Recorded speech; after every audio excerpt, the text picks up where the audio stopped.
Mayor Wood. Councilmember Feller. Here. Councilmember Lowry. Here.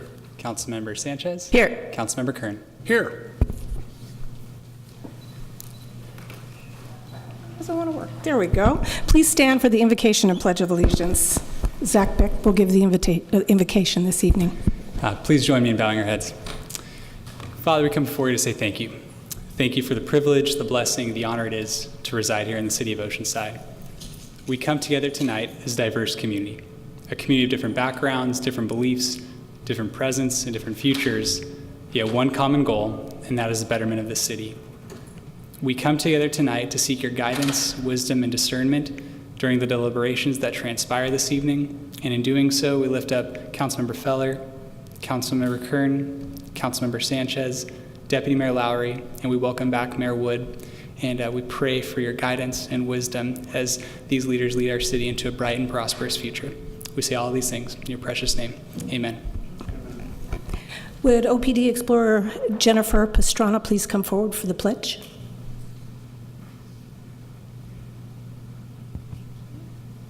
Can everyone please put their right hand over their heart? Ready, begin. I pledge allegiance to the flag of the United States of America and to the republic for which it stands, one nation, under God, indivisible, with liberty and justice for all. Thank you. Please be seated. Thank you, Jennifer. Next, we have Pet of the Month, Elke Wills from the Humane Society. Nice to see you, Mayor. Cookie?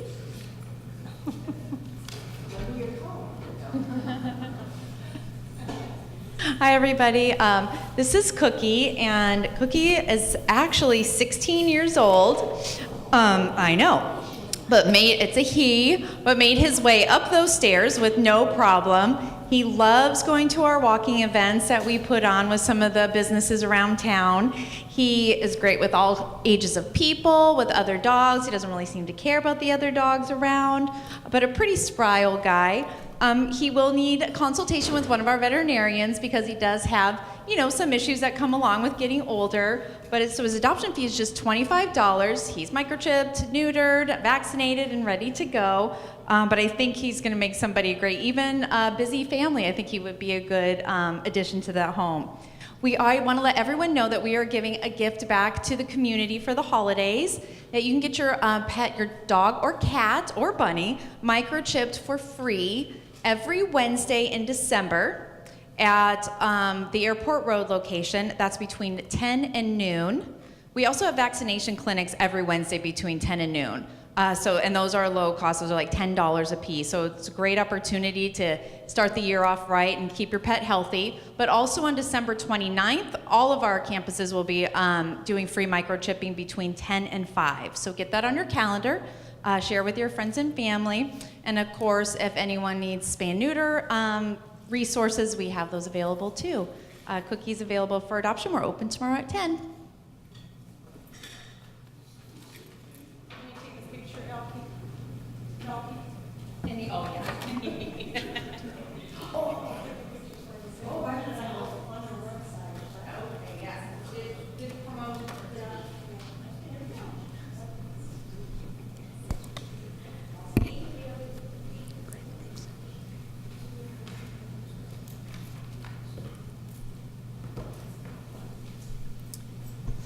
Okay, next we have a presentation for Green Building Council Green Operations Honor Award. Would the following individuals come forward, please? From the Palt Company, Neil Palt and Tiffany Beffel. Mark Baker from HB&A Architects. Greg Kepler, Principal Water Engineer. And if there's any utilities commissioners present this evening, please come forward.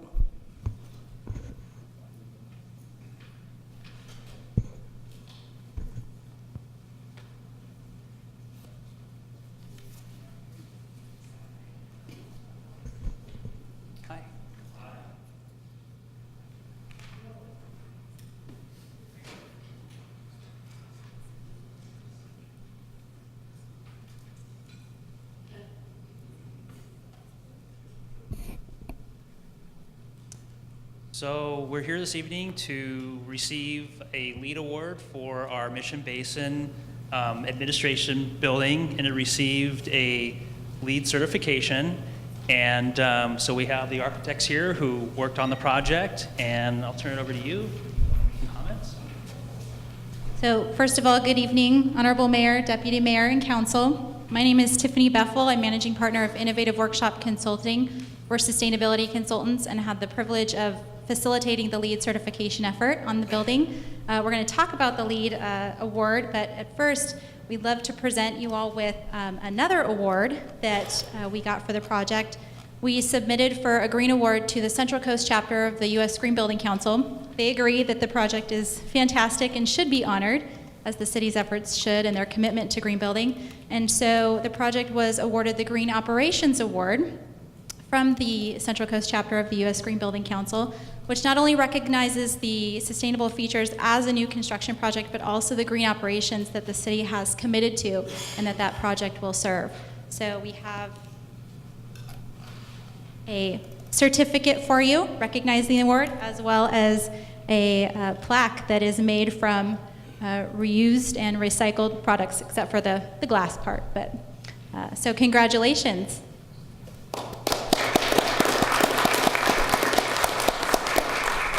And just a brief word about the LEED award certification we got. It was a gold certification, but really want to, and I understand that this is the first LEED certified building for the city.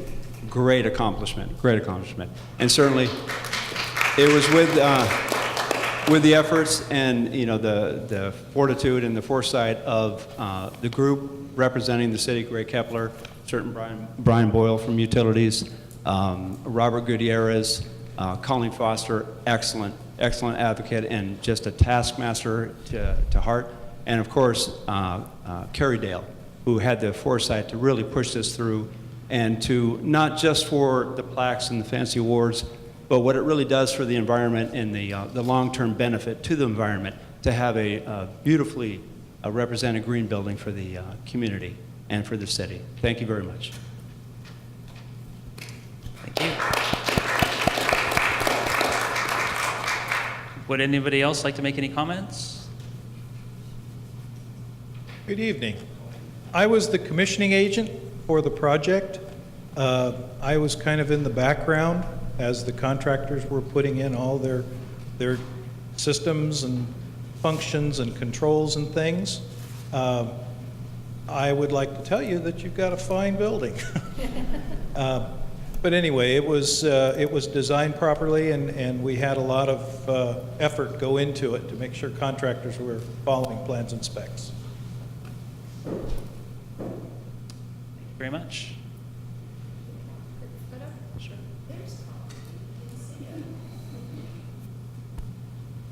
Hi. Thank you.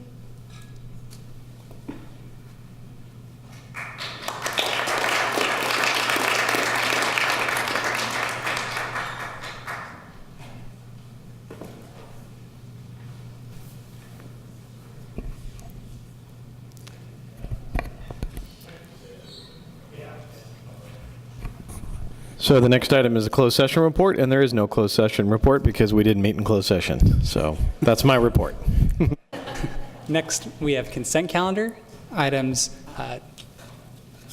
3 through 11, and item number 14. Item number 13 and item number 15 have been pulled from the agenda by staff, and item number 12 has been pulled for discussion by the public. Move approval of balance. No public, please vote.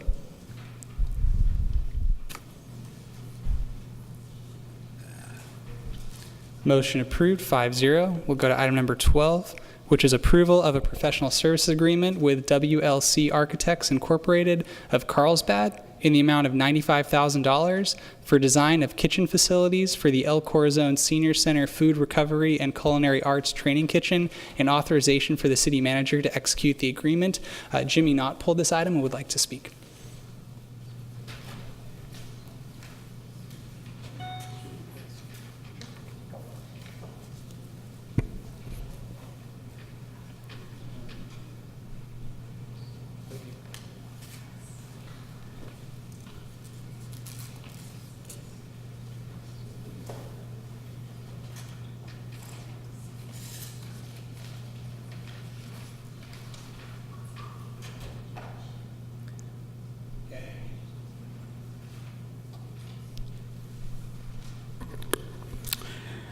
Welcome back, Mayor. I'm glad to see you're coming back as much from your head injury as much as I came back, and I came back 100%. Thank you.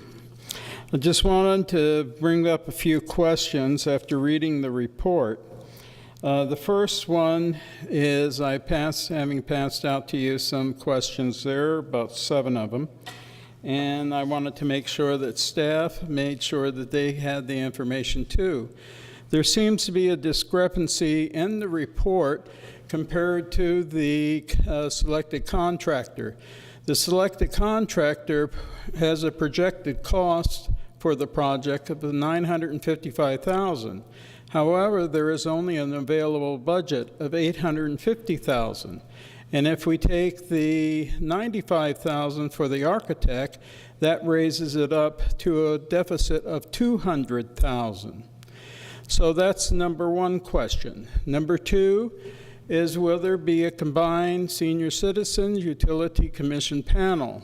If you remember back to when the senior center, Corazon Senior Center was being developed, there was a citizens panel that helped staff take the issues from the public and act as an intermediary in order to free up the staff in order to answer questions and to take care of issues. Also, there is an envisioned point by the public to have a dining area at El Corazon for the trainees to take and have a testing area. I was wondering about will that be included? And 4, all kitchens throughout the world have people knocking on their door. The poor, low income, homeless, they knock. They'd like to take and have some help. What is the plan to address that? And task 2, there's no plans for additional storage space. The current area right now is being used for storage. What's a plan for that? Task 1 has interfacing with the public. What plans and when towards dedication are those meetings going to be taking place? It wasn't expressed in the report. Then finally, on to the adjacent room, the Olumpoporila room, what's going to be happening with those events and different groups that meet in that room?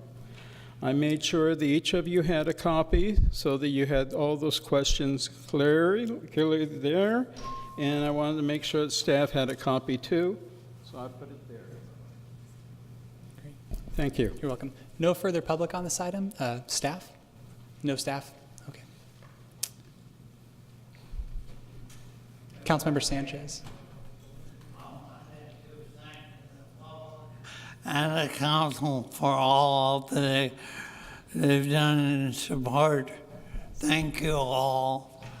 It's been tough. I thought you, Jimmy, 100%. Thank you all. Great. I saw Councilmember Sanchez, your light is on? Yes, if I can speak. Yeah, to speak. Thank you. If staff, Colleen, if you could come forward and answer maybe some of the questions, and then I'd like to make the motion to move approval. This is a recovery kitchen. It's not a soup kitchen. It's a recovery kitchen. So with respect to that as being a goal, and I know, Colleen, you had a lot to do with bringing in the folks to actually do this program. I know it would have cost a heck of a lot more money to complete the kitchen as the original plans, but this is most definitely a good program. And so with respect to the program, and, you know, not understanding it's not a soup kitchen, it's a recovery, food recovery program. Could you answer some of these questions?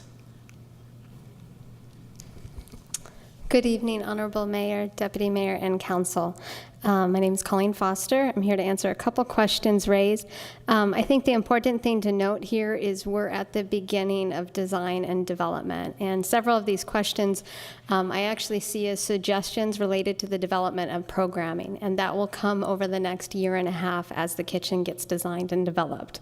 But most specifically, in regards to question number 1, with the budget, the higher number of $955,000, that was a general scope made by the architect, but at this point, the architect and the process will determine the size and the relative, budget of the kitchen itself, and our goal is to try to continue and maintain within our projected budget. So when we put the RFP out, we had a pie-in-the-sky goal of what this kitchen will look like, and our goal is to get that within budget. So we'll try to work to maintain that. At this point, there are no plans to add any additional committees or anything of that nature. However, staff, as always, will work to keep the commissions and any commission interested informed of the project's process moving forward. And everything will be coordinated with the other programs that are there. They're basically 2 different sites anyway, so yes. Yes, and we are working really closely now with the housing department, with the supervisors and staff of the senior center itself to make sure, and in reference to some of the other questions, to make sure that eventually the programming coming out of this kitchen will not conflict or interfere with the current operation. So, as we design the program and as we work with a preferred operator, we're going to design that program with that input in mind from the facility. And again, it's not a soup kitchen in regards to helping food insecure communities. The goal eventually of the kitchen will be potentially to create food product that would go towards other nonprofits or other agencies that provide food for the food insecure. So providing food product, but not providing it actually on the site. A service on site, right? Yeah, the only on-site services that potentially we're looking at providing would be the catering services for the events facility itself. And that's something we haven't had the opportunity in the past. So that's the real benefit, mutual benefit of this project. The culinary training. And the culinary training. Very exciting. Yeah, we're working with the operator, a preferred operator, to develop what that might look like, and it's definitely going to be phased in. So again, we're not impacting the current operations of the kitchen. In regards to storage, again, housing was very happy to see this kitchen finally be funded through the sustainability measure. So we worked with them ahead of time to find alternate locations, and they have identified that because, again, they're very happy to be able to have this space eventually built to what it was intended to be, and it wasn't intended to be storage in the first place. So we are working with housing to coordinate that. And interfacing with the public. As we get closer towards, the real programming and aspects of that, we'll be working with our commission and community outreach as we always do. So, in Miracosta, actually, that is some of the things we're looking at to even try to partner with them with some of their culinary arts training programs. So, I think that pretty much answers most, that if not all the does. questions. Great. Thank you very much. Thank Move you. approval. Second. Thank you.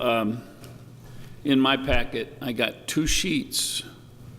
One of them said the budget was, available budget was $788,000. And on the very next page, I have a page that says $850,000. And the one that has 788 has all the signatures on the back for you and Michelle as well. So, so just for correction purposes, I would say that you need to pick one or the other out loud here. and I'm assuming it's the 850. Yes, that is correct. It's $850,000, which is the approved CIP budget. I'll look to correct that. Okay. And also, I mean, we all know the planning for something like this takes a lot, and $955,000 is probably a lot of money, but it's also it gives them wiggle room in their planning effort. I look forward to it. 1,800 square foot kitchen is a big kitchen, so I'm pretty sure there's going to be plenty of storage for pots and pans there anyway. So. Thanks. I see no further speakers. Please vote.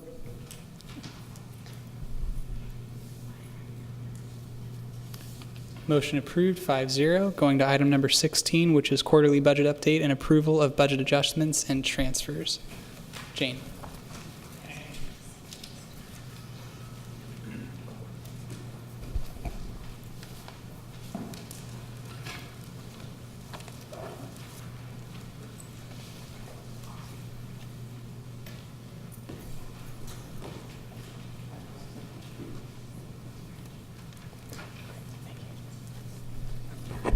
Honorable Mayor and council members, Jane McPherson, Financial Services Director.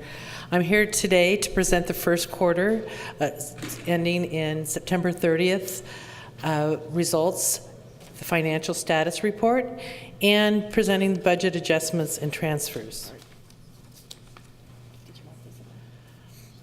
Staff submits the preliminary first quarter financial status report and recommends approval of the first quarter budget adjustments and transfers. General fund revenues. The first quarter is very quiet. Most of our revenues, especially in property tax, aren't received until the second and fourth quarters. We are exactly where we were last year at 12%, so there's no concerns in that area. We are 12% of the budget. Property tax is at 2%, exactly where we were last year. Sales tax is at 11%, and TOT, or transient occupancy tax, is at 12%. General fund expenditures overall, we're at 28% at the end of the quarter. We should be at about 25%. There's no concern here for staying within budget. All departments are working hard to stay within their budgets, and we meet on a monthly basis to discuss it and ensure if there's any concerns. Recommendation, staff recommends City Council approval of the first quarter budget adjustments and transfers. Thank you, and I'm available if you have any questions. There's no public on this item. I see Councilmember Sanchez light on. Thank you. I move approval of the adjustments and transfers. Okay, please vote.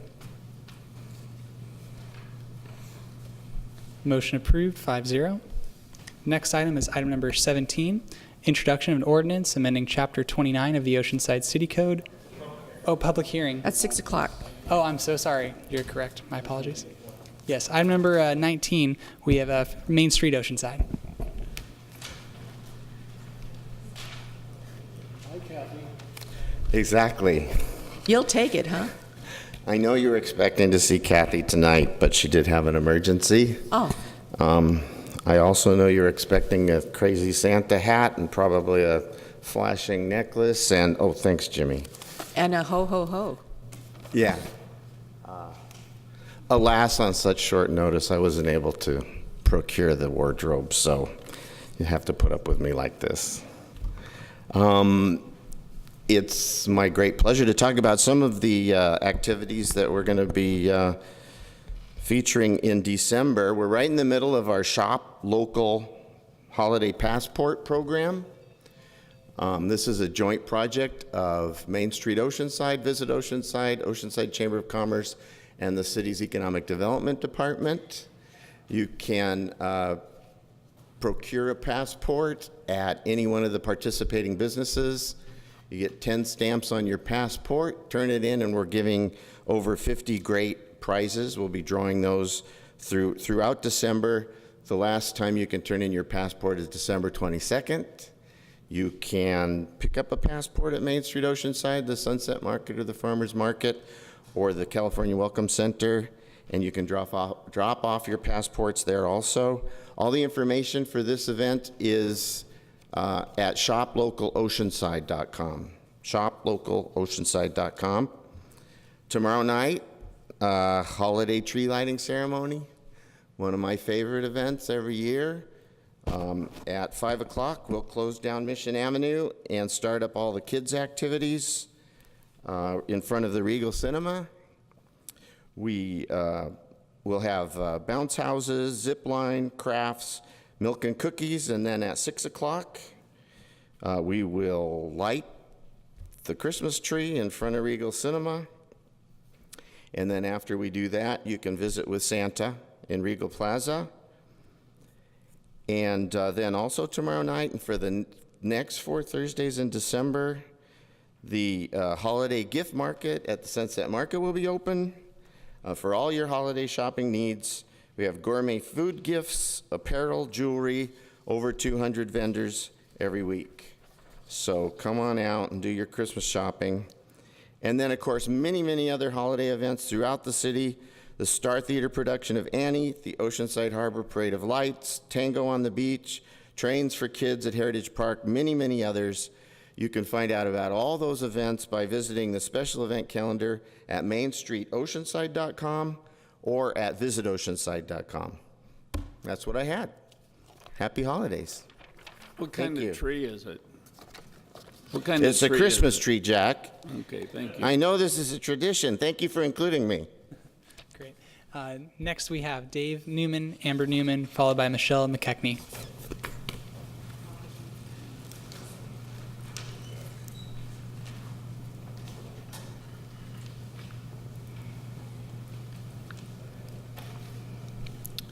All right. Dave Newman, Fire Mountain. I'm not sure what else there is to say. We've been here every couple of weeks for the past 2 years now, speaking about cannabis in just about every facet imaginable. So let's talk about another topic in the city, protecting ag land and open spaces. While others focus on protecting private property for future farming or large estates, we focus on a crop that has the potential of saving actual farmers, which in turn will save the farmland. I realize it's not an acceptable crop for some people in this room, but it's also not the boogeyman that those people would like us to believe it is, and can be farmed in many ways, both indoors and out, and in the same fashion as avocados and cut flowers. But instead of only making $2 a pound, they have the potential of earning over $1,000 a pound. If we can save our farmland, shouldn't we work to save our farmers? They are suffering now. And how long will the city be working on that agritourism plan? How many farmers will go out of business before that plan comes to fruition? A viable alternative is knocking at the door, and all the city has to do is answer it. It doesn't mean you support cannabis. It means you support the farmers and a desire to keep our ag land from being taken over by large, high-density housing projects. Thank you.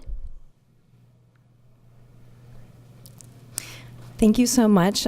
First off, I just want to say thank you. My name is Michelle McKechnie. I run the co-operator for 420 Central Delivery here in Oceanside.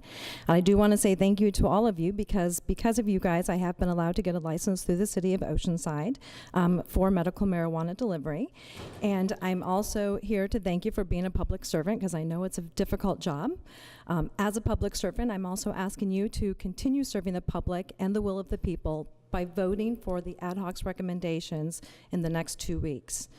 Those recommendations, ladies and gentlemen, are conservative to say the least, but fit Oceanside.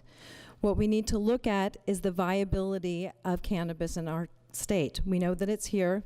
57% of Californians voted for it. It's not going anywhere until something else happens, and that's nowhere to be seen in the foreseen future. What I'm asking you to do is to be proactive. I'm asking you to look forward and to look at what the citizens of Oceanside need. Every day I talk to people who are suffering from diseases or from injuries that they have tried every other drug, pharmaceutical supplement that they can. And every time they come to me and said that cannabis is the only thing that's worked for them. So much so, ladies and gentlemen, that if you turn on the news any day, you will find something about medical cannabis and the benefits. Just yesterday, there was on the doctor's show about how CBD oil can help a child with brain cancer. The day before, there was something on the news about helping children with epilepsy. It's not that I'm asking you to accept drugs in your neighborhood. I'm asking you to open your hearts and to listen to the people in your community. I'm asking you to listen to the people who find some sort of relief from this medicine and to realize that the best thing that we can do for them is to provide it in a safe, regulated form. I'm asking you to listen to them and know that the regulations that the state have given us is going to benefit those people who need this medicine the most. They asked, the regulations are going to provide for testing. It's going to provide for the seed to sale so we know exactly where it's going. And more importantly, ladies and gentlemen, it's going to make public safety the biggest priority. Our goal is to bring this medicine out of the dark, to get rid of the stigma, and to let more people who haven't tried it because the stigma, have it come open and have it be something that's not scary anymore, that they can feel comfortable with, that they can go into a dispensary and know that the medicine they're being provided for goes under the same regulations, the same oversight as any pharmaceutical pill that they are taking without the side effects. Thank you, ladies and gentlemen. Again, please consider those recommendations. Ask your doctors, ask the people in your community how it could benefit them and whether they believe it's something you should do. Because I guarantee you, you will find that overwhelmingly, at least 57% of the voters here in Oceanside said so, want cannabis and safe access. Thank you.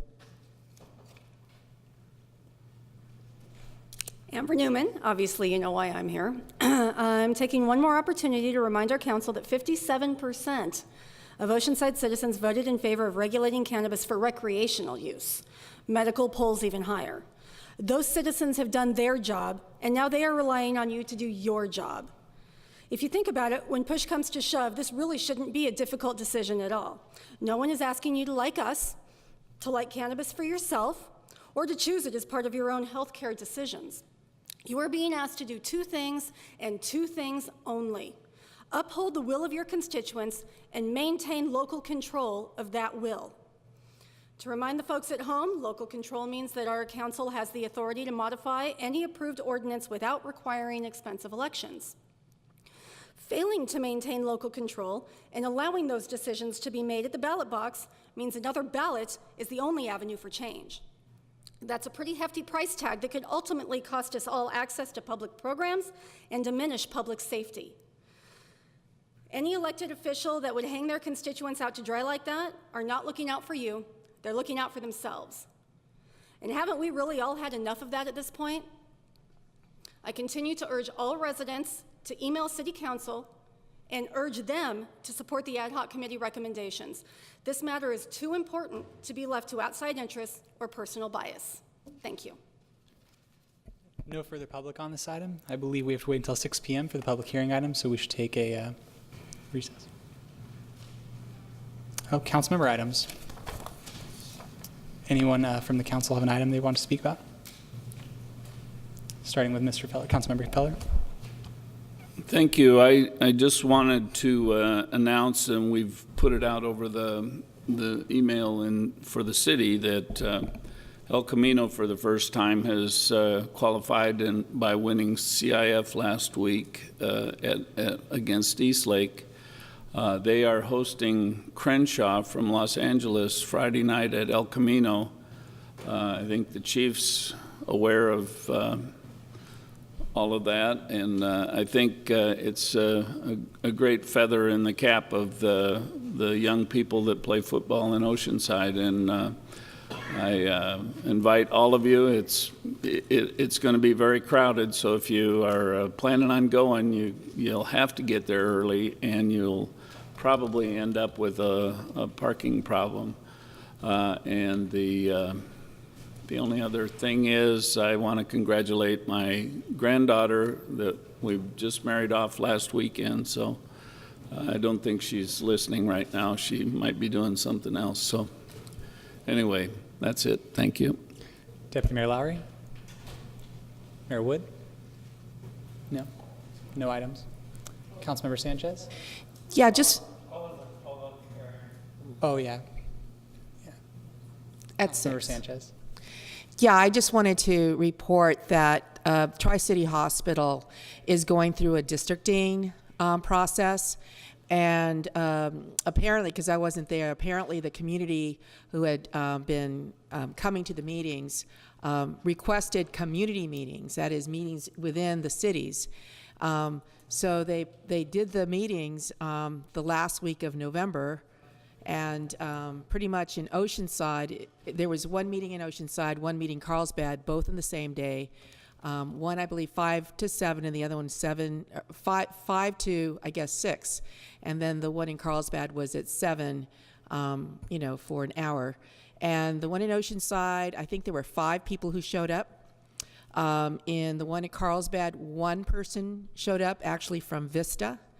Nobody from Carlsbad showed up. I think that there's a real problem with noticing because, I'm pretty sure that a lot of people care about what's going to happen with Tri-City. Right now, there is no representation from the city of Vista, and, it's mostly dominated by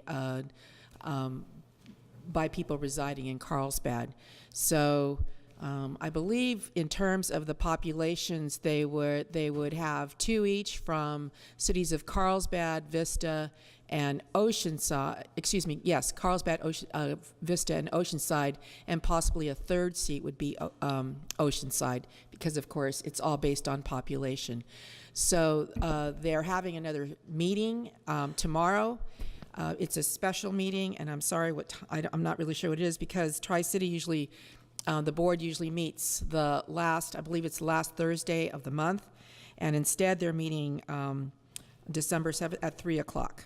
So for those who are interested in having representation on the Tri-City Hospital Board and seeing that Oceanside is represented, please consider attending this meeting. It is considered, I believe, the 5th community meeting. I bet it wasn't even in the paper. One person who I mentioned it to said she searched everywhere and did not see any notices in the public realm other than the website for Tri-City. So it's a very important issue for us. Tri-City Hospital. Thank you very much. And happy holidays. And great to see you, Mayor. Councilmember King. All right. No further comments on this item. Shall we take a recess? Till 6. So we'll take a recess Sounds until great. 6. Great. Thank you so much, everyone.